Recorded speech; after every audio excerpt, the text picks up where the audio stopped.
So, Jarvis, I got to admit, I have a little bit of FOMO because this is the first All Star in a couple years that I haven't been to. And I absolutely love to ski. That's my favorite thing in the world to do. But Hmm. instead, I am back here in Atlanta like another one of our guys, Trae Young. We've been told recently, as in the last 24 hours, that Joel Embiid likely will not make the All Star trip because of injury.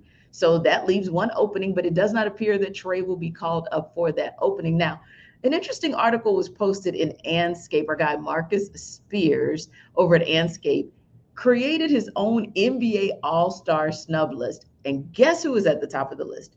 Trey Young. What do you think about that? Whew. Wow. So a couple things. Like everybody knows how I feel about Trae Young not making the All Star game, and for those who don't know, I think it's ridiculous that he didn't make it. We got a guy who's averaging 27 and 26 and 10. Mm-hmm. This is kind of and leading the league in overall total assists. Yeah. So going back and forth between he and Nikola Jokic. Yeah, like that's an MVP guy. So Yeah. the guy that's actually competing with the MVP in a certain category should definitely be in the All Star game. And I thought it was interesting when I read the little blurb that Marcus Spears put in there, Mm-hmm. which is really kind of got me going this morning. Um, it said that the coaches, you got the fans and then the players, they have their say so, and then you have the coaches who vote in the reserves. And Marcus Spears wrote in there said that the coaches didn't like or essentially kind of used the spat between Nate McMillan and Trae Young as a reason for not putting him in here.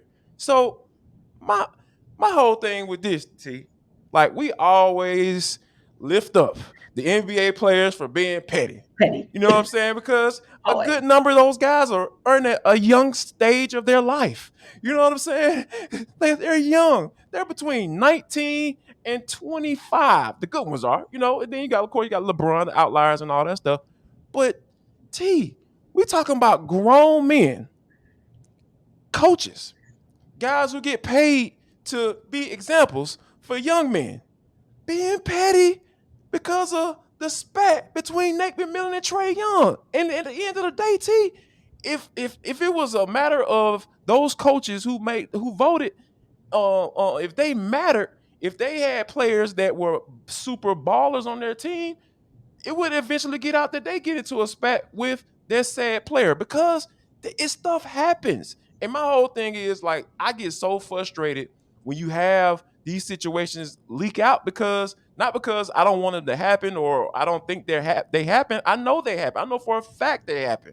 It's just a Mm-hmm. matter of they're getting leaked out at an opportune time when you letting go of your doggone general manager essentially and placing him to the side and say, hey, go on over here. You could be my special assistant till I fire you behind all the way in Travis Schlenk. I just think the timing of it was bad, but it really irks me, T, that the fact that you got grown men who are NBA coaches saying, now that might Nate Miller might be their boy.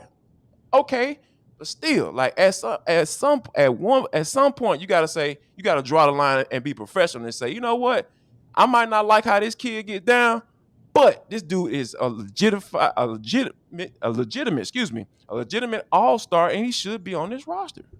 So, Jarvis, he says so many things there that I Sorry, can my unpack. bad, Where in the world to start? I'm like, I my probably bad. should have been taking notes because I'm like, okay, but wait, that. So here are a couple things. You're absolutely right. The NBA, we always say the players are petty. Oh, we're just going to say now the whole association's petty. We're just going to go with that. Yeah, The, that's what it is. That's fair. Yes. the pettiness After of this. the of the leagues, because hey, I'm sure MLB has some pettiness, MLS, NHL, and of course NFL. We saw it courtesy of Juju Schuster. But in Yes. addition to that petty, there's no petty like NBA petty, right? So this Yes. should not surprise us. But also, one thing that we have to remember is, and you know this as a former football player, it's a fraternity. At the end of Yeah. the day, it's a Well, fraternity. And so that is a fraternity of coaches and that is a fraternity of players. And I can say it as a member of a sorority. Hi, Delta Sigma Theta Sorority Incorporated.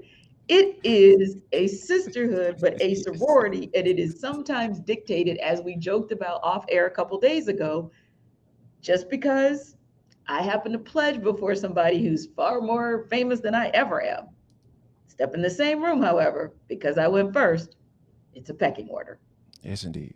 So, same thing for the fraternity of NBA coaches, pecking order. This started 2 seasons ago when Mm-hmm. word got out that there was some beef between LP and Trae. And then Yep. all of a sudden, LP, Lloyd Pierce, gets shuttled on out of Atlanta.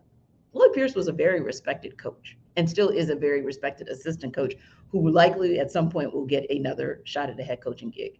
Same thing for Nate McMillan. Yeah. Coaches and even some players felt like he got run out of Indiana. As a player and a coach. There it is. Yeah. So Mm-hmm. when you think about it from that perspective, you can't be shocked that now, okay, maybe those are just rumors with LP. Maybe that wasn't Trae's fault. Now these coaches are like, now Nate is trying to get out of there because of him. He's the common denominator. Not saying it's right. I'm just saying that's the deduction that coaches have made according to multiple sources that I've asked, multiple NBA insiders. That's part one. Marcus Spears is very much an NBA insider. So if Very he's respect. Yes. intimating it in that article, it's probably true. And then thirdly, Jarvis, let's be honest. A lot of players get a bad rap and they never get past that rap, or it takes them years and years and years to kind of undo that narrative. Unfortunately for Trae, he kind of had that narrative coming into the league. And then when he started kind of leaning into it with the whole Knicks thing, which, hey, down here we think is cool, and it is cool It because if is. you want Yeah. to rock like that, hey, look, go shoot daggers and kill folks all day, every day on the court. Mm-hmm. Yep. However, sometimes those worlds can collide, and then people start looking at you and they start judging you a bit harsher. So think about it. Nikola Jokic with the same numbers is not judged the same way as Trae Young, especially because Fair. remember, Jokic was questioned in the beginning as well, but all of a sudden the Nuggets started winning. And then the Nuggets became perennial top contenders in the West. Now they are looking like the team to beat. So that gets you a little bit more in the conversation, coupled with the fact that you already have an MVP. So how are we going to not send you to All Star with those numbers, and you're back in the MVP conversation? Trae has a lot of work to do to get there. Am I saying it's right? Oh, no, not at all. Not at all. Just saying that we've got to understand that there are so many layers to this.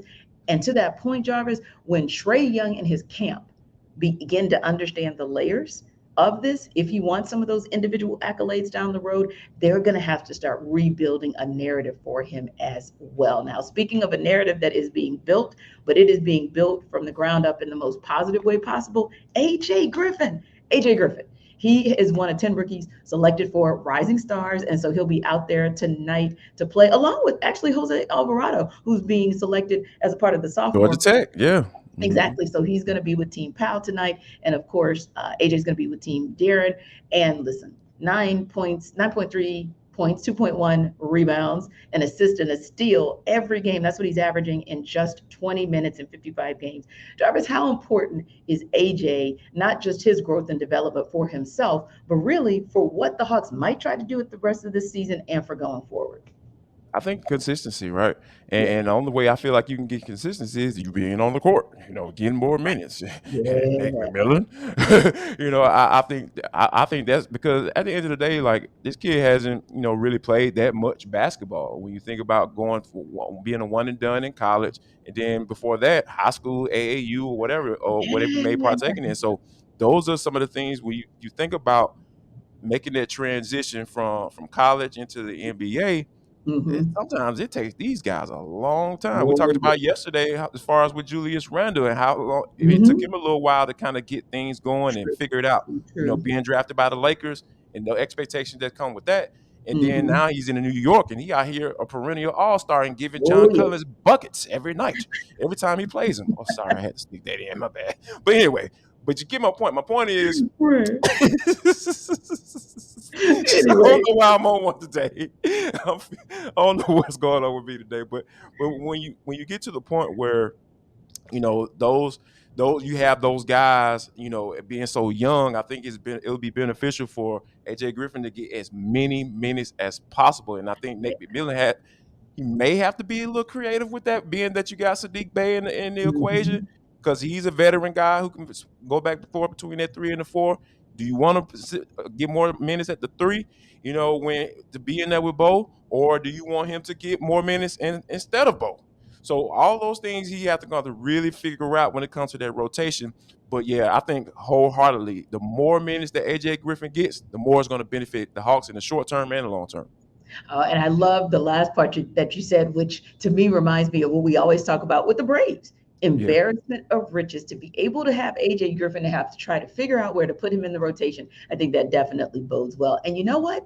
If you are hanging out, we always kind of tell you to use Built Bar as something that you would take on if you're not feeling so well. But you know what? We are going to be feeling good tonight because we've got not one, but really two locals in that Rising Stars Challenge tonight because we're still rooting for Jose Alvarado as long as the Pels aren't playing the Hawks, right? So right. check out the Rising Stars Challenge while you take a bite of a Built Bar. Don't forget, you can go to Walmart and pick them up, or if you want to buy them in bulk, you can go to Sam's Club and you can get this protein. So let's just say you're looking to kind of get a boost tonight. 17 grams of protein should get it done for you with the churro flavor or almond. All good, while only taking down 130 calories. You cannot beat it. You can't beat that. So don't forget, it's Built Bar that you want for all the goodness, and it's 100% real chocolate, so that's always good as well. You can still go, however, to built.com because, hey, some of us don't like brick and mortar anymore. It's all good.